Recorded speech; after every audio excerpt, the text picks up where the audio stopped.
আসসালামু আলাইকুম। আশা করি সবাই ভালো আছেন। আলহামদুলিল্লাহ, আল্লাহর রহমতে আমি অনেক অনেক ভালো আছি। সময় কখন কোথায় মানুষকে কোন জায়গায় নিয়ে দাঁড় করায় সৃষ্টিকর্তা ছাড়া কেউ বলতে পারে না। দেখতে দেখতে প্রবাসের মাটিতে 2টা বছর পার হয়ে গেছে।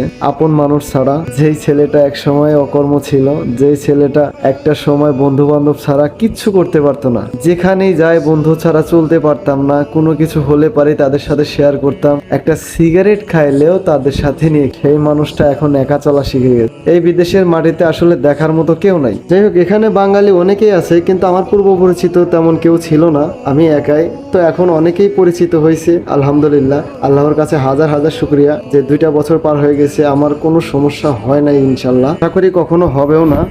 আল্লাহর প্রতি এই দীর্ঘ বিশ্বাস আমার আছে, কারণ আল্লাহ আমার জীবন অনেক পরিবর্তন করে দিছে।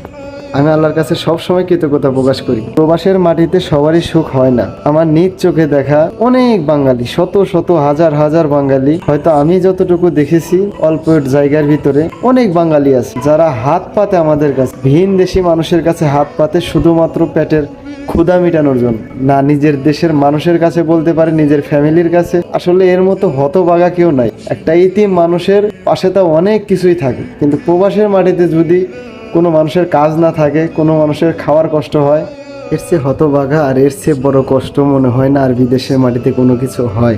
আল্লাহর কাছে আমি সব সময় দোয়া করি, আল্লাহ এই সব মানুষকে যেন ধৈর্য শক্তি বাড়ায় দেন, যে সব মানুষ একটু ভালো থাকার আশায়, একটু ভালো খাবারের আশায় পরিবার পরিজন ছেড়ে দেশে অথবা বিদেশের মাটিতে দূরে কোথাও থাকে, এই সকল মানুষের ছোট ছোট স্বপ্নগুলো, ছোট ছোট ইচ্ছাগুলো যেন আল্লাহ পাক যে কোনো এক উছিলায় পূরণ করে দেন। তো ভালো থাকবেন, সুস্থ থাকবেন, সবাই আমার জন্য দোয়া করবেন। আল্লাহ হাফেজ।